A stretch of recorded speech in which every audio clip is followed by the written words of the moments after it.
Hello everyone, welcome back to my course.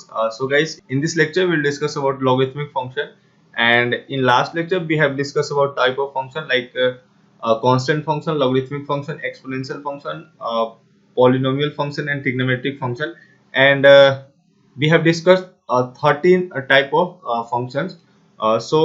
इसमें से जो 5-6 important function है जैसे कि exponential function, logarithmic function, constant function, so इन सभी को हम लोग एक एक करके डिस्कस करेंगे। एंड इस लेक्चर में हम लोग पर्टिकुलर इस लेक्चर में हम लोग constant function and logarithmic function को डिस्कस करेंगे। तो कांस्टेंट फंक्शन बहुत ही छोटा है एंड लॉगरिथमिक फंक्शन की अगर बात करें तो इसमें थोड़ा सा टाइम लगेगा क्योंकि आपको ये फर्स्ट टाइम के लिए आपके सामने आ रहा है, ठीक है, एंड आप इसे फर्स्ट टाइम के लिए इंट्रोड्यूस हो रहे हो, तो इसको थोड़ा सा डिटेल में हम लोग पढ़ेंगे एंड इसका बहुत जगह पे यूज होगा, ठीक है। जब तक आप साइंस पढ़ोगे, जब तक आप मैथ फिजिक्स पढ़ोगे, ठीक है, तब तक ये आपके पीछे पीछे आएगा, राइट।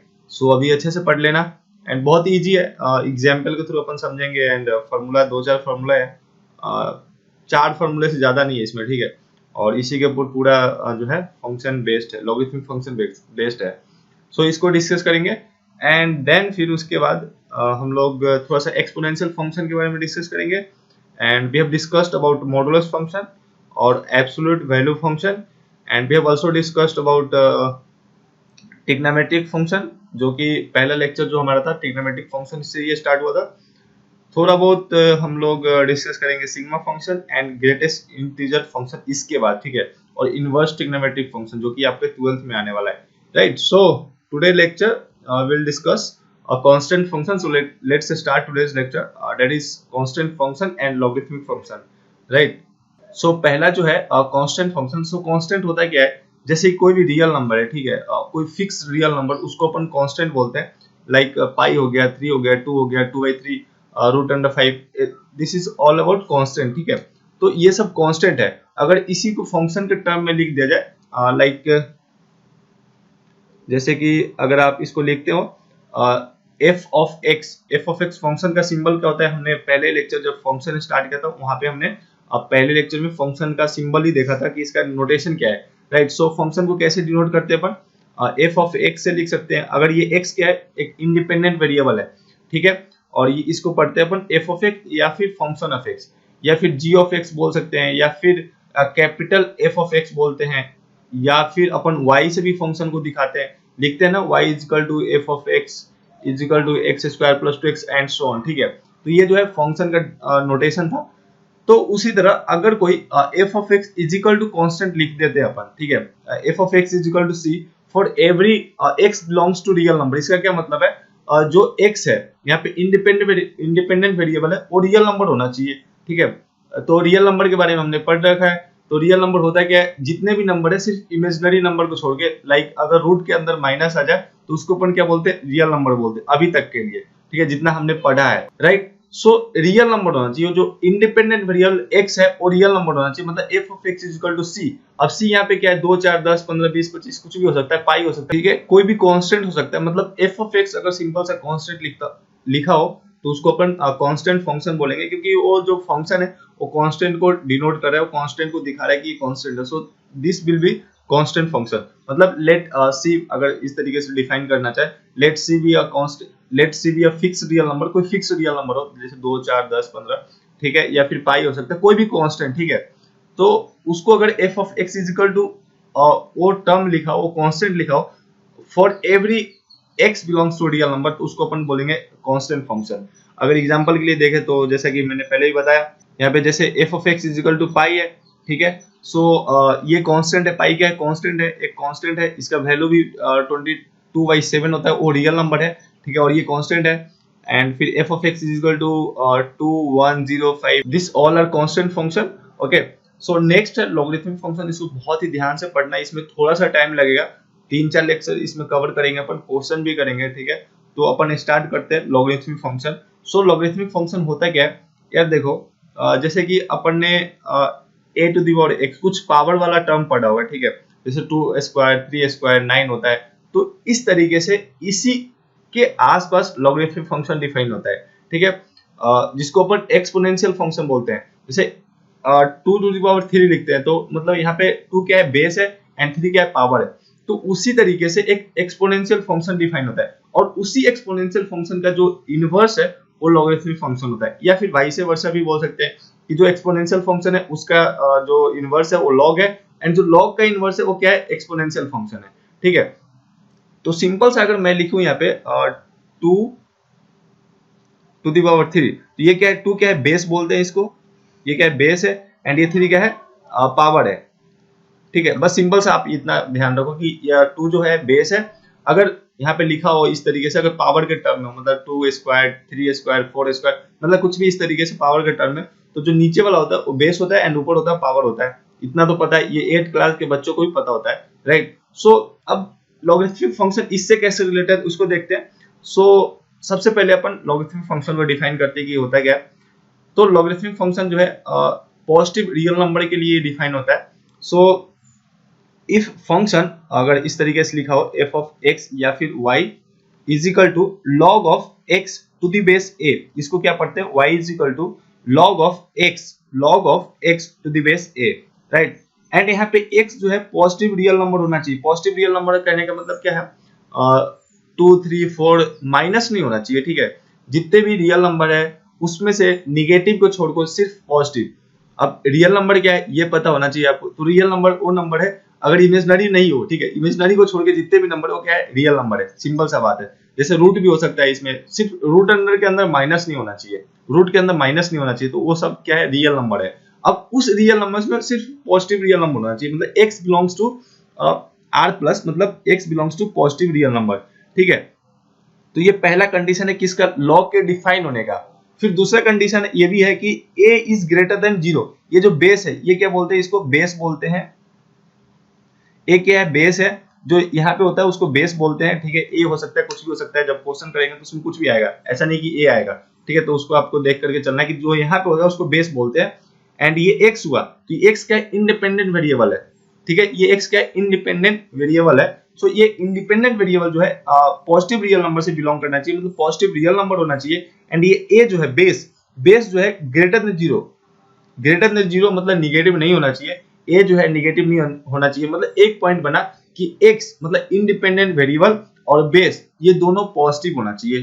ठीक है, और जो x है वो पॉजिटिव रियल नंबर होना चाहिए, राइट। एंड यहाँ पे दूसरा कंडीशन ये भी है कि a जो है 1 के बराबर नहीं होना चाहिए, a जो है 1 नहीं होना चाहिए, क्योंकि 1 अगर होगा तो ये लॉग जो है डिफाइन नहीं होगा। ये लॉग का डिफिनीशन ही है इस तरीके से। ठीक है, कि a is greater than 0, if a is greater than 0 and a is equal to 1, then function y is equal to log of x to the base a। And इसके साथ कंडीशन ये भी है कि x belongs to positive real number होना चाहिए, मतलब set of positive real number से x जो है इंडिपेंडेंट वेरिएबल जो है बिलोंग करना चाहिए, and that is called the logarithmic function. ठीक है, तो यही लॉगरिथमिक फंक्शन है।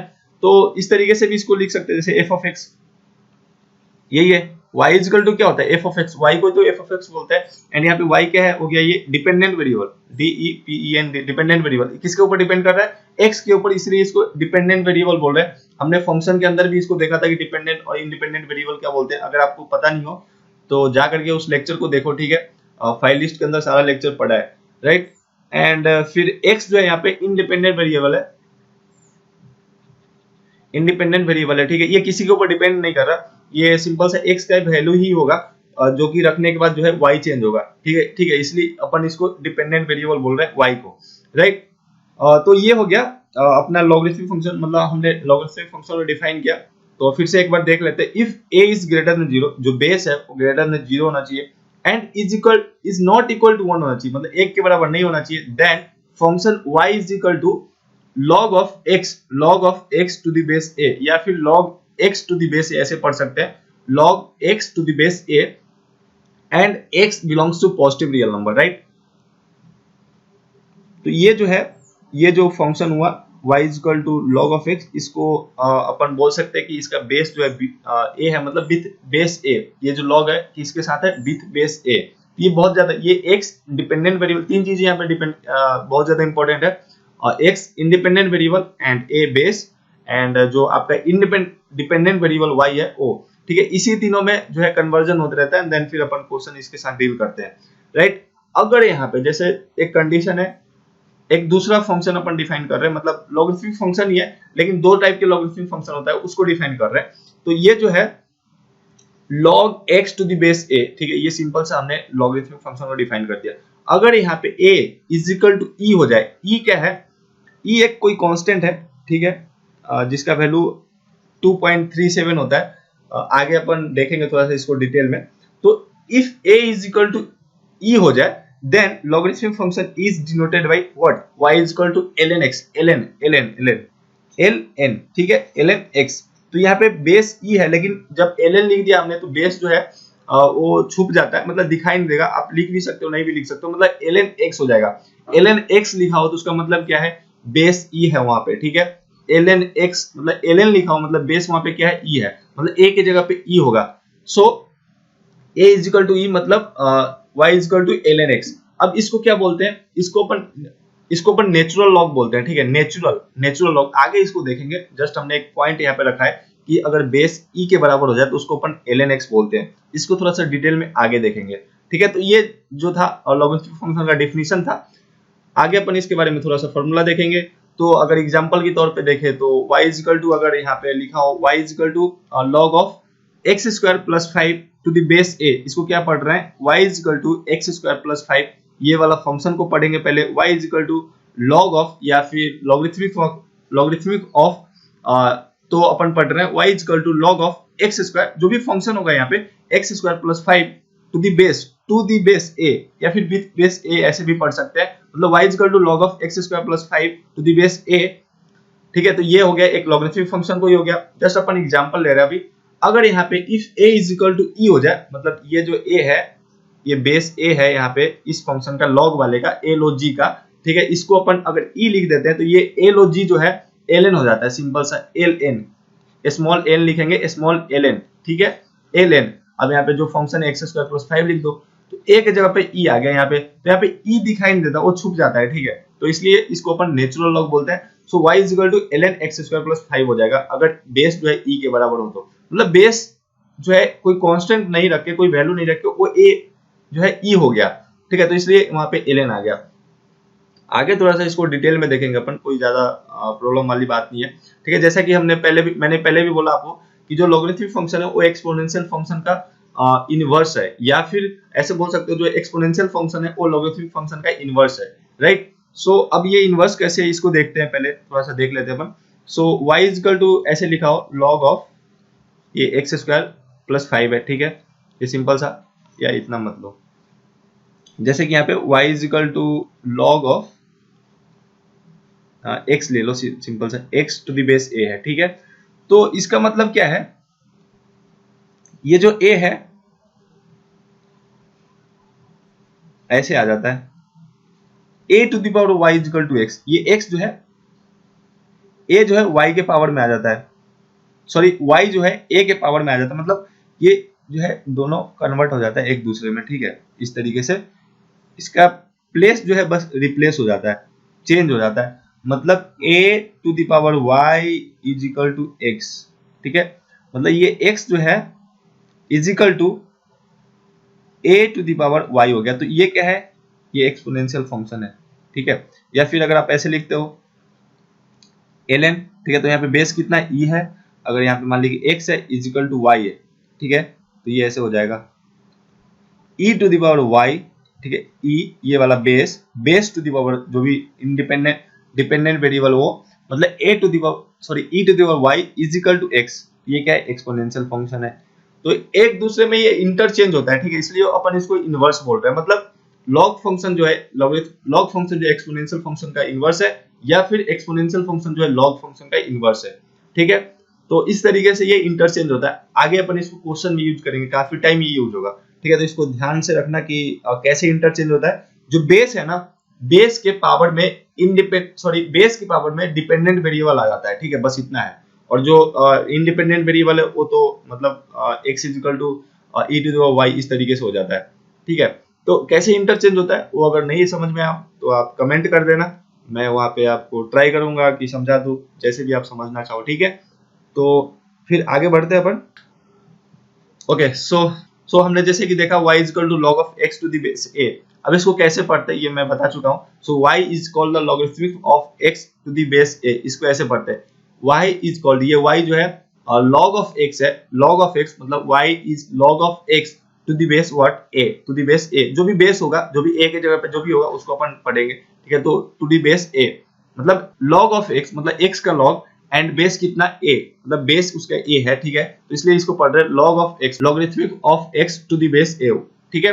अब इसको जैसा कि मैंने बताया यहाँ पे कैसे इंटरचेंज होता है, ये y इज इक्वल टू अगर इस तरीके से लिखा हो log of x to the base a, तो ये जो है इधर चला जाता है, मतलब a टू द पावर मतलब बेस टू द पावर जो भी डिपेंडेंट वेरिएबल है वो हो जाता है, and is equal to x, ये हम पढ़ चुके हैं, ठीक है।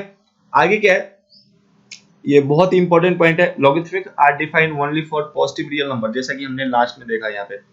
ये जो है सिर्फ रियल नंबर के लिए डिफाइन होगा, यहाँ पे x और a जो है पॉजिटिव होना चाहिए, एंड जो a है वो इज इक्वल टू 1 नहीं होना चाहिए। ये बहुत ही इंपॉर्टेंट है क्योंकि लॉग डिफाइन इसी से होता है, ठीक है, कि ये तीनों कंडीशन अगर फुलफिल होता है, ये वाला, ये वाला, ये वाला एंड ये वाला, ठीक है, तभी जाकर के लॉग डिफाइन होगा, तभी जाकर के अपन उसको डिफाइन कर सकते, क्वेश्चन कर सकते, बाकी इसको आगे प्रोसीड ही नहीं कर सकते, ठीक है, क्योंकि ये डिफाइन ही नहीं होगा तो इसके आगे बढ़ ही नहीं सकते। ओके, सो अब नेक्स्ट पॉइंट जो है ये भी इंपॉर्टेंट है, इसको भी ध्यान रखना, ये एक तरीके का फॉर्मूला है, ठीक है। जैसे कि अगर बेस और जो इंडिपेंडेंट वेरिएबल है वो अगर बराबर हो जाए, जैसे log ऑफ x लिखते हैं अपन, ठीक है, log of x to the base a, मान लीजिए y is equal to log of x to the base a, तो ये x जो है a के बराबर हो जाए, मतलब जो बेस है और जो इंडिपेंडेंट वेरिएबल वो दोनों अगर बराबर हो गया, मतलब log ऑफ a ऐसे हो गया, तो ये कितना हो जाएगा, 1 हो जाएगा। ये फॉर्मूला है, आप इसको याद कर लो, ठीक है, सीट में कहीं लिख लेना। मतलब जो इंडिपेंडेंट वेरिएबल ये वाला है, इंडिपेंडेंट वेरिएबल यहाँ पे x था पहले, तो x के जगह पर अगर a हो गया और ये बेस जो है वो भी a है, ठीक है, मतलब बेस और जो इंडिपेंडेंट वेरिएबल वो अगर दोनों सेम हो गया, कोई जरूरी नहीं है कि यहाँ पे a ही होगा, मतलब मान लीजिए यहाँ पे ऐसे x हो गया log ऑफ x, ठीक है, या फिर कुछ इस तरीके से हो गया log ऑफ 5, तो यहाँ पे बेस भी 5, ये भी 5, तो ये कितना 1 हो जाएगा, log ऑफ 2, ठीक है, तो ये 1 हो जाएगा। अब ऐसा बोलूं मैं -1 एंड 1, तो ये डिफाइन ही नहीं होगा, क्यों, क्योंकि बेस जो है 1 नहीं होना चाहिए यहाँ पे, तो डिफाइन नहीं होगा, तो ये इसमें कुछ कर ही नहीं सकते। log ऑफ 1 एंड 1, तो ये बेस और इंडिपेंडेंट वेरिएबल दोनों बराबर है, तो इसका 1 हो जाएगा क्या वैल्यू, नहीं, क्योंकि यहाँ पे ये डिफाइन ही नहीं है भाई, ये जो है बेस जो है 1 होना ही नहीं चाहिए, तो ये डिफाइन ही नहीं होगा, मतलब 0 हो जाएगा। आगे इसको देखेंगे, ठीक है, तो मतलब बेस जो है डिफिनीशन के साथ उसको सेटिस्फाई करना चाहिए, बेस और अगर इंडिपेंडेंट वेरिएबल अगर बराबर हो जाए तो उसको अपन 1 लिखते हैं, मतलब log of a to the base a is equal to कितना होगा, 1 होगा, ठीक है।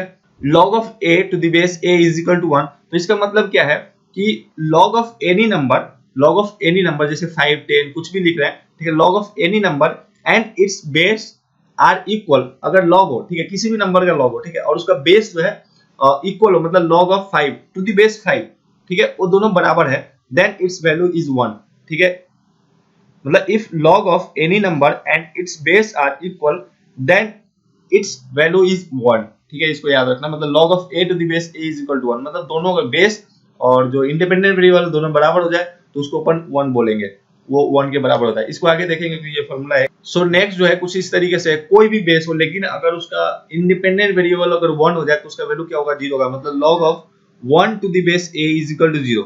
यहाँ पे बेस कुछ 10, 5, 15, 20, 25 कुछ भी हो जाए, ठीक है, लेकिन उसका जो इंडिपेंडेंट वेरिएबल है, मतलब यहाँ पे x जो होता है, जैसे यहाँ पे लिखते हैं ना अपन y is equal to log of x to the base a, मतलब यहाँ पे अगर 1 हो जाए तो उसका वैल्यू क्या होगा, 0 होगा, ये अगर 1 हो जाए तो उसका वैल्यू क्या होगा, 0 होगा। इसको याद रखना, ये फॉर्मूला बहुत ही इंपॉर्टेंट है, मतलब log of 1 to the base to the any base is 0, log of 1 to any base is 0, right. अब जैसे कि अपन ने दो फॉर्मूला पढ़ा, कौन कौन सा, बेस और इंडिपेंडेंट वेरिएबल अगर सेम हो जाए तो उसका वैल्यू क्या होता है, 1 होता है, और अगर log 1 to the base any base तो उसका वैल्यू क्या होता है, 0 होता है, मतलब ये दोनों फॉर्मूला हमने पढ़ा अभी। सो यहाँ पे देखते हैं क्वेश्चन कुछ, so log of 10 to the base 10, मतलब यहाँ पे दोनों क्या है, बराबर है, तो उसका वैल्यू क्या होगा, 1 होगा। यहाँ पे भी log of 6 to the base 6, दोनों बराबर है, तो इसका वैल्यू क्या होगा, 1 होगा, इस फॉर्मूले से, ठीक है। फिर उसी तरीके से log of 5 to the base 3, ये 1 होगा क्या, नहीं, क्योंकि यहाँ पे ये दोनों जो है 5 एंड 3 बराबर नहीं होता, तो ये दोनों जो है बराबर नहीं है, मतलब वो ये 1 के बराबर नहीं होगा। ठीक है, log of x to the base x, तो ये दोनों बराबर है। ठीक है, तो इसका वैल्यू कितना होगा, 1 होगा। उसी तरीके से यहाँ पे log of 1 to the base 10, यहाँ पे बेस क्या है, 10 है, कोई भी बेस हो, लेकिन यहाँ पे अगर 1 हो गया तो इसका वैल्यू क्या होगा, 0 होगा। उसी तरह log of 1 to the base a, उसका वैल्यू क्या होगा, 0, हमने यहाँ पे देखा।